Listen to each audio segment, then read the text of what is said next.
So my name is Pastor Dave. Welcome to church. I need to know who are the soprano singing voices in the room. Or if you're a soprano, just raise your hand. Do we have any sopranos?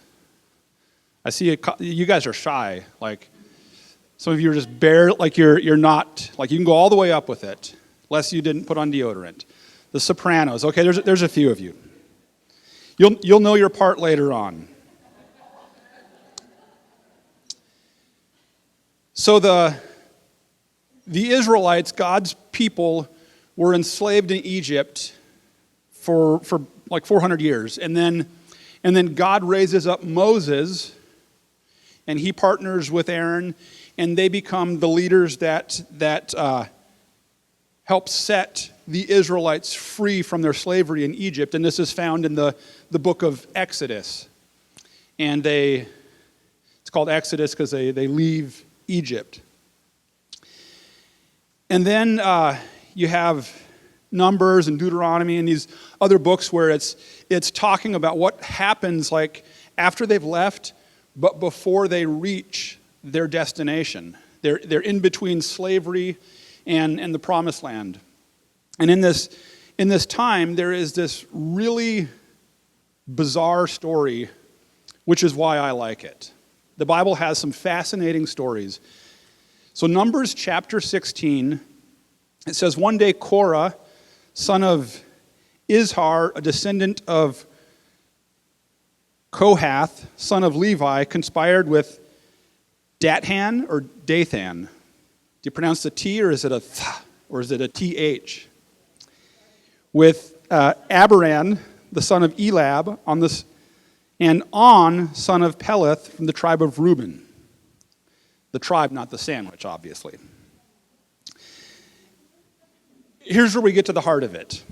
They incited a rebellion against Moses, along with 250 other leaders of the community, all prominent members of the assembly. So you have this guy, Korah, who incites a rebellion against Moses. Now, Moses is God's chosen leader. And Moses is following what God has instructed him to do. But Korah disagrees and is disappointed with God's leadership and God's direction and in Moses, and maybe just disappointed with life in general. We don't know. But he incites this rebellion. And it says 250 other, so it's like 251 and probably some other people join. You know how rebellions, like it tends to attract a lot of other bystanders and people. So there's this whole group, they incite this rebellion against Moses. And Moses tells them, okay, tomorrow we'll see if God has chosen me to lead or if God has chosen your cause. Tomorrow morning the Lord will show us who belongs to him and who is holy. The Lord will only allow those whom he selects to enter into his own presence. Verse 31 says, he had hardly finished speaking the words when the ground suddenly split open beneath them. The earth opened its mouth and swallowed the men, along with their households and all their followers who were standing with them and everything they owned. So they went down alive into the grave along with all their belongings. The earth closed over them, and they all vanished from among the people of Israel. All the people around them fled when they heard their screams. The earth will swallow us too, they cried. Then fire blazed forth from the Lord and burned up the 250 men who were offering incense. And then God also sends a plague, and it kills over 14,000 people who were part of this. And so this is I think it's an interesting, fun story. Not fun for those who were there, but it's this weird story where there's this guy, Korah, who's disappointed with God's leadership. See, I think honest Christians will face disappointment with God. I mean, this is not a news flash, but in life you're going to face disappointments. Right? How many of you guys have made it thus far and have never been disappointed by somebody? Have never been disappointed by a parent, by a sibling, by a teacher, by a boss, by a coworker, or by God himself, right? We face disappointment, and to be fair, we also disappoint other people too. Like this is a both and. But if we're going to be honest with ourselves, if we're going to be honest as followers of Jesus, we have to admit that there's times and there are seasons and there's moments where we are disappointed with God. We're disappointed by his direction. We're disappointed by his plan he has for us. We're disappointed by the leadership he has put in our life. We're disappointed by what he's expecting out of us. We face disappointment with God. And there's no point in pretending otherwise. It's okay just to say, yeah, there's been times, there's been seasons, there's been this point in my life I was really disappointed with what God let me go through. I was disappointed with the direction. I was disappointed with how he guided me into this season that was hard and terrible. We face disappointment with God. And that's what Korah, ultimately, he was disappointed by who God had installed in leadership and in God's direction for the Israelites. And so he incites this rebellion. Now, you're going to face disappointment with God. Probably don't incite a rebellion. I don't know that God will open the ground and swallow you like he did Korah, but it happened once. You never can predict these things, right? Now we're going to be looking primarily at a couple of Psalms, Psalm 44 and 46. And in this next couple of weeks, we're talking about this deep quiet, these seasons and times in our life when we feel like God is distant, we feel like God isn't speaking, or we feel like whatever God is telling us is not what we want. And we face these times where we're in between the good times and the promises. And this is a normal part of life. Not every day is a mountaintop experience, and not every day is a valley either. And sometimes we're just in the middle, and we don't know what to think or what to do with ourselves. So what does our faith do?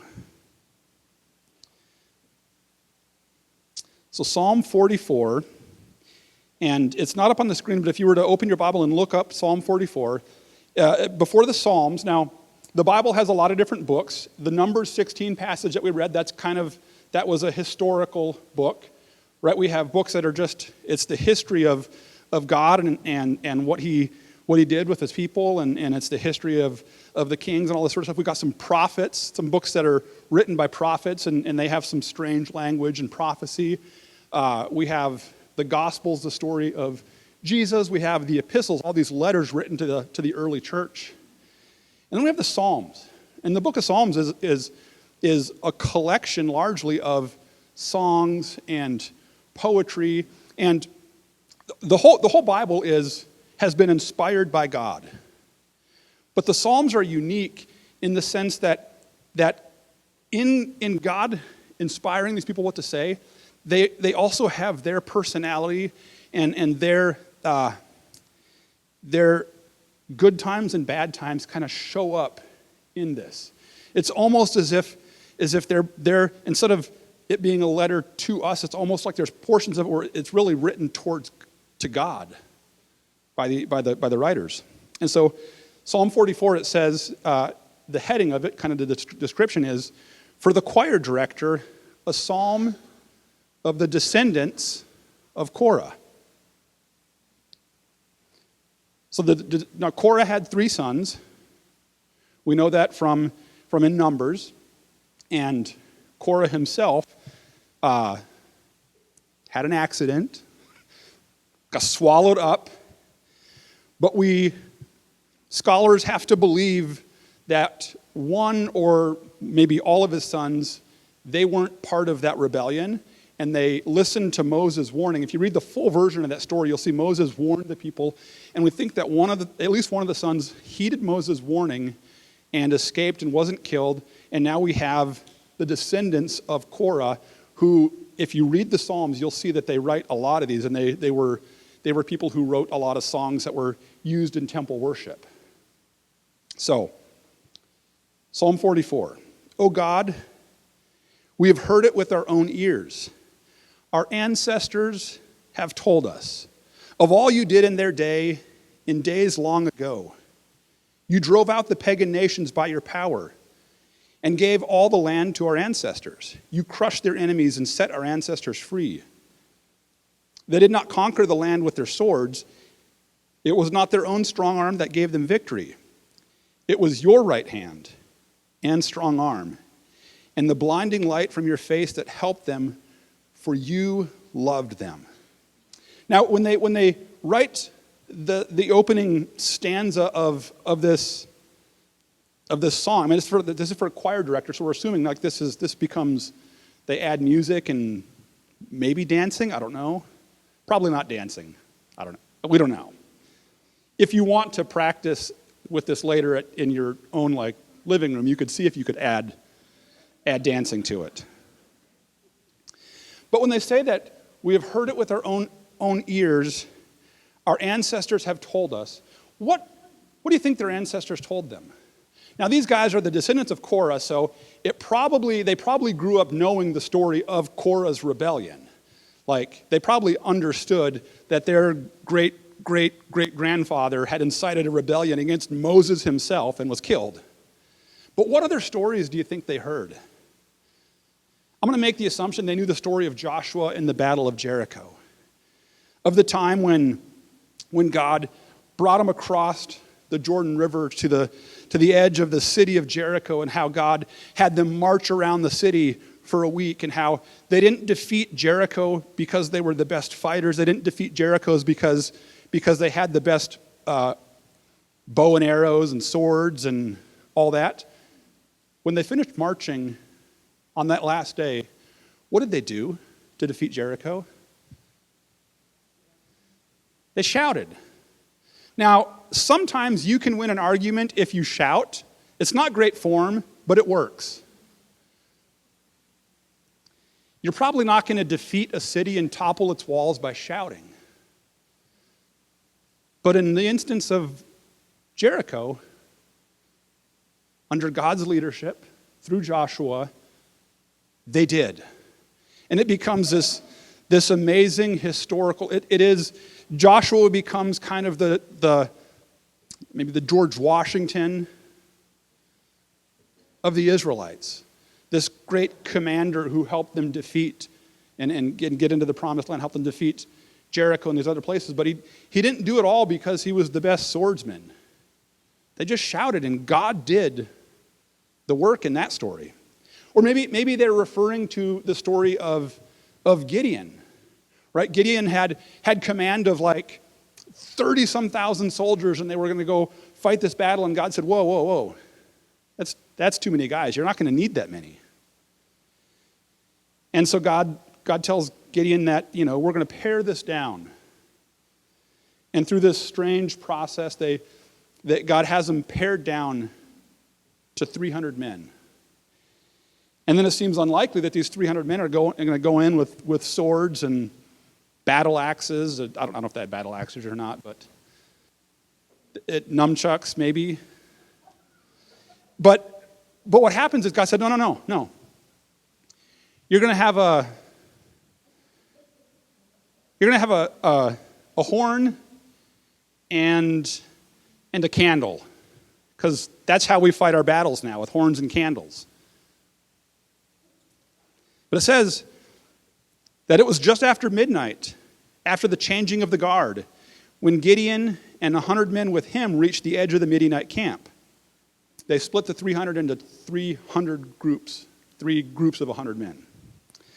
Suddenly they blew their ram's horn and broke their clay jars. Then all 3 groups blew their horns and broke their jars. They held the blazing torches in their left hands and the horns in their right hands. And they all shouted, "A sword for the Lord and for Gideon." Ironically, they're not holding their swords.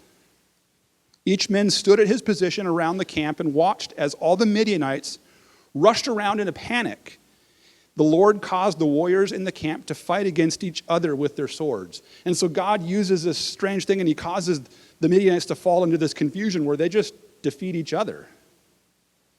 And so I assume that the descendants of Korah, when they write Psalm 44 and they say that we've heard it with our own ears, the great things that God has done when he set us free and he gave us the promised land, that they're referring to some of these stories, these amazing stories in their history. But the sons of Korah, they are living in this period, and as we read through the Psalm 44, you're going to see it more clearly. When they are at the beginning of the psalm, they're looking back. The first part that I read, that they're looking back at history. But they're living in a period where they're looking forward to a promise as well. What happens between the good times of the past and the promises of the future? Right? This is where the sons of Korah exist. They are seeing the promise, or the good times of the past and looking forward to the promise of a future, a promised Messiah who hasn't come yet. And I'd venture to guess that a lot of us live in these in-between times where we can remember back to the good old days. We remember back when we first came to follow Jesus. We remember back to times maybe when life was easier. And we have fond memories of the past. And then we also have hope for the future, but we live in the today. And so we're in this in-between season. We trust that God has a great future. We trust that he's going to bring the redemption of us all. We trust that Jesus is going to return. But that day isn't yet, and so we're here between the good times of the past and the promise of the future. And what do we do?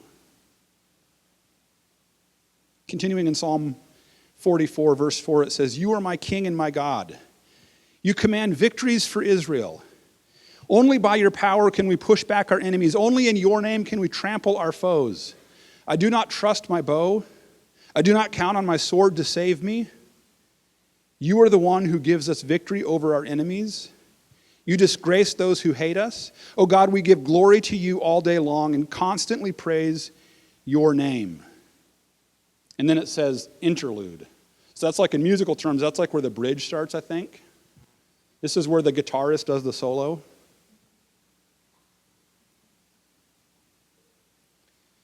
And it makes me ponder this question, right? That the sons of Korah, what they've done is they've talked about the good times of the past, and now they've said, God, you're the only one who can do that again. Will you proclaim the greatness of God no matter the battle you're in? You're going to face battles in life, right? This is no surprise. There's no secret that you're going to face times where it's going to be hard. Right? The holidays are coming, and for some of you guys, it's exciting. Christmas is exciting. For some of you guys, you dread it. Right? There's a lot of memories and heartache that come. Even just the fact that the days are getting shorter, right? How many of you guys love the fact that you have less daylight to brighten your mood? Titus does. But the descendants of Korah here, they're saying, you know what, we're going to proclaim the greatness of God no matter what. No matter the battle we face, we want to proclaim the greatness of God. But then verse 9 happens. This is a psalm that kind of goes from positive to less than. Verse 9. "But now you have tossed us aside in dishonor. You no longer lead our armies to battle. You make us retreat from our enemies, and you allow those who hate us to plunder our land. You have butchered us like sheep and scattered us among the nations. You sold your precious people for a pittance, making nothing on the sale. You let our neighbors mock us. We are an object of scorn and derision to those around us. You have made us the butt of their jokes, and they shake their heads at us in scorn. We can't escape the constant humiliation. Shame is written across our faces. All we hear are the taunts of our mockers. All we see are vengeful enemies. And the descendants of Korah, as they write this psalm, it starts to take a decidedly dark turn. And it's obvious that they're living in a time and facing a time and a season. And the history of Israel is full of these times where, yes, they had victory at Jericho and they had victory with Gideon, but they also, if you read the books, they faced a lot of battles they didn't win. As a nation, they were exiled, they were defeated, they had the temple destroyed twice. And the descendants of Korah are being just brutally honest with their assessment. They are obviously disappointed with God in this moment. And this is in the Bible. This is the Bible giving you permission to be honest about what you feel. This is the Bible giving you permission to say, you know what, there's times I'm not just disappointed with life, I'm also disappointed with God's direction in my life. Because you're going to face it. You're going to go through it. I'm not trying to, I don't want today to be a depressing message, but at the same time, we face disappointment. We face disappointment with God. We face disappointment with God's leaders. We face disappointment with the direction of how a church goes sometimes. We face disappointment with each other. And it's at times we got to be honest, and we got to express that and talk about it. And they're doing that here in this psalm. And the question that they're basically asking, if you sum that up, the question they're asking is, where is God when we suffer? Right? We all suffer. We all go through that time and times. And for some of us, maybe our suffering is a season, and for some of it feels like all 4 seasons. For some of us, it's maybe short and we haven't suffered. And if I'm being honest, I look at my life and I've not suffered nearly as much as a lot of people. I haven't. My parents are both still alive. I've not faced the loss of like a really close family member. We just haven't suffered like that. I love my wife. I love the life we've made together. I like my jobs. I don't feel like I've suffered nearly as much as other people. But we all suffer. This is a small thing, but I currently have a hernia that I'm trying to get a surgery done. You know, it's small, but it hurts. You know, right? We all suffer, and it might be big and it might be small. Where is God when we suffer? That's a question we all wrestle with. Verse 17, continuing on in the psalm. All this has happened, though we have not forgotten you. We have not violated your covenant. Our hearts have not deserted you.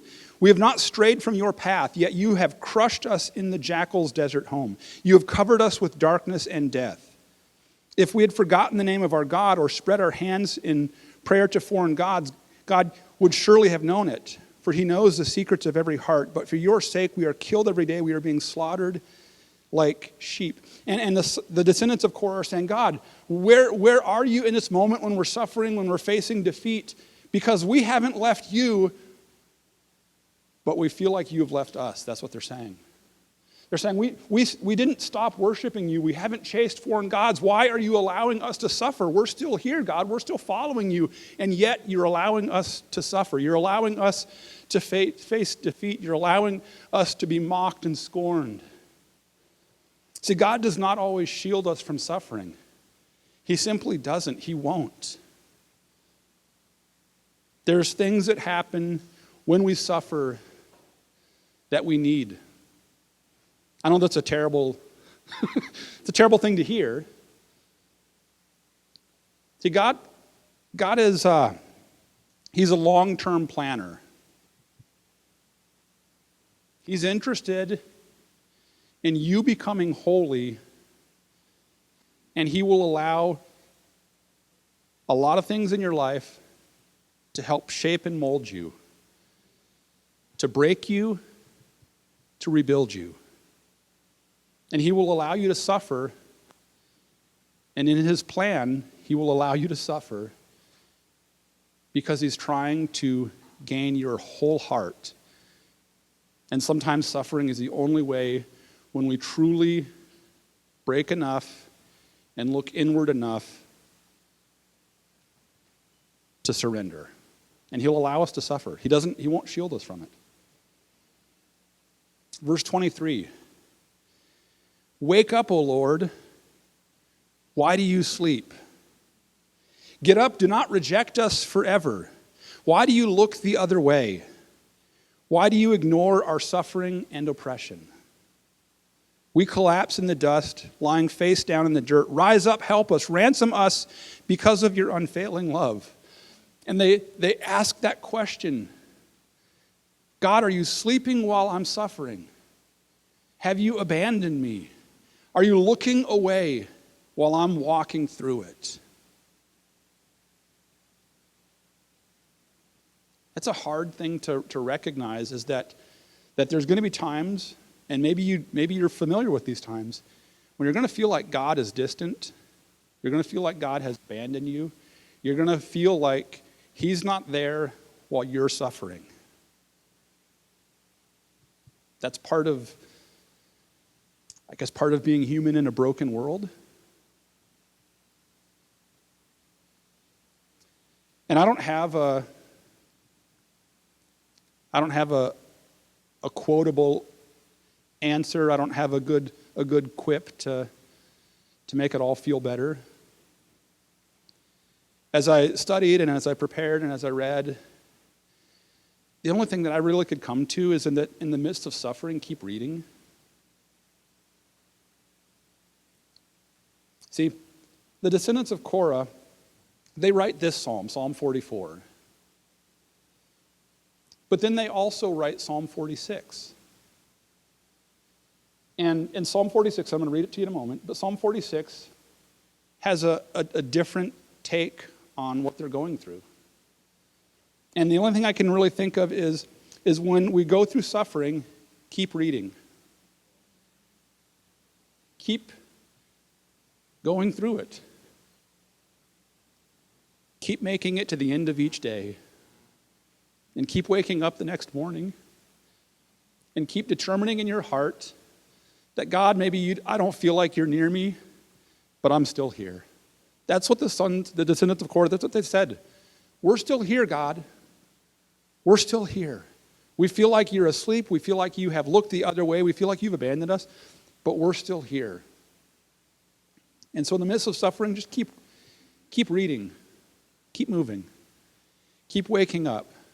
It's the little victories. It's the little things. Keep doing those.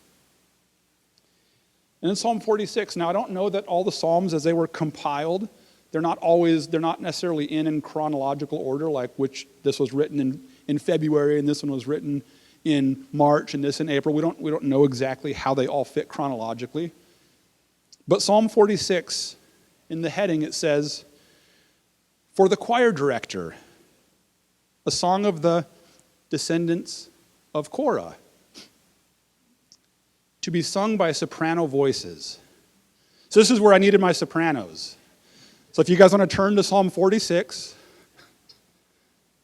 I'm not going to sing it, but I will read it to you. This is the same guys who wrote Psalm 44 also write Psalm 46. And they say, God is our refuge and strength, always ready to help in times of trouble. So we will not fear when earthquakes come and the mountains crumble into the sea. Let the oceans roar and foam, let the mountains tremble as the waters surge. Interlude. This is the guitar solo. A river brings joy to the city of our God, the sacred home of the Most High. God dwells in that city. It cannot be destroyed. From the very break of day, God will protect it. The nations are in chaos and their kingdoms crumble. God's voice thunders and the earth melts. The Lord of heaven's army is here among us. The God of Israel is our fortress. Interlude. This is a great song because it's got 2 guitar solos.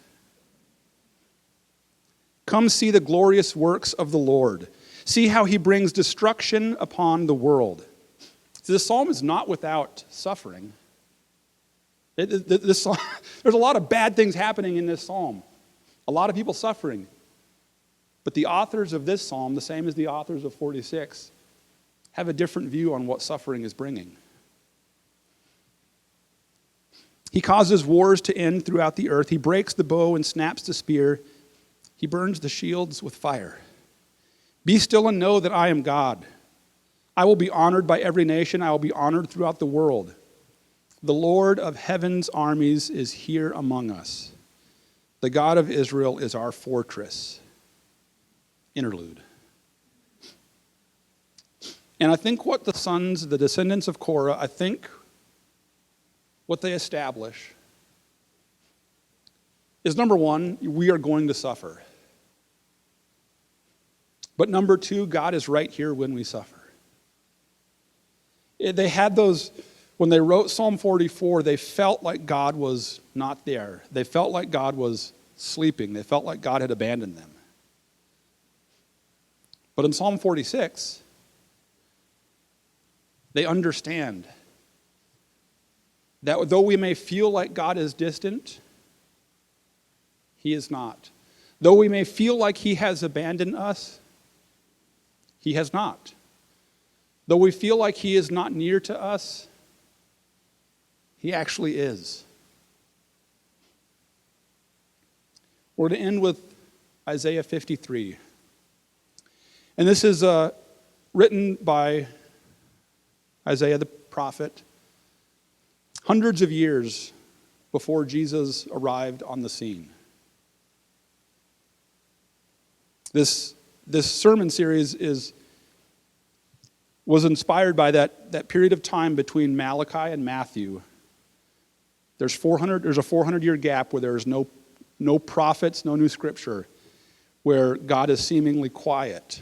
It's the deep quiet in between those times, in between the last of the prophets and the arrival of Jesus. And Isaiah, hundreds of years before Jesus arrives, he writes this, chapter 53. Who has believed our message? To whom has the Lord revealed his powerful arm? My servant grew up in the Lord's presence like a tender green shoot, like a root in dry ground. There was nothing beautiful or majestic about his appearance, nothing to attract us to him. He was despised and rejected, a man of sorrows, acquainted with deepest grief. We turned our backs on him, and he looked the other way. He was despised, and we did not care. Yet it was our weaknesses he carried. It was our sorrows that weighed him down. And we thought his troubles were a punishment from God, a punishment for his own sins. But he was pierced for our rebellion, crushed for our sins. He was beaten so that we could be whole. He was whipped so that we could be healed. All of us like sheep have strayed away. We have left God's path to follow our own. Yet the Lord laid on him the sins of us all. He was oppressed and treated harshly, yet he never said a word.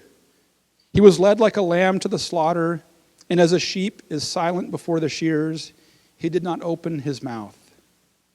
Unjustly condemned, he was led away. No one cared that he died without descendants, that his life was cut short in midstream. But he was struck down for the rebellion of my people. He had done no wrong. He had never deceived anyone, but he was buried like a criminal. He was put in a rich man's grave. But it was the Lord's good plan to crush him and cause him grief. Yet when his life is made an offering for sin, he will have many descendants. He will enjoy a long life, and the Lord's good plan will prosper in his hands. When he sees that all that is accomplished by his anguish, he will be satisfied. And because of his experience, my righteous servant will make it possible for many to be counted righteous, for he will bear all their sins. I will give him the honors of a victorious soldier because he exposed himself to death. He was counted among the rebels. He bore the sins of many and interceded for rebels. And Isaiah 53 describes Christ's arrival, his rejection by many, and the death he died for our redemption. But it also describes something else. It describes how God sent his Son to come and suffer. And we see in God's good plan that he will not shield us from suffering, but that he came to suffer with us.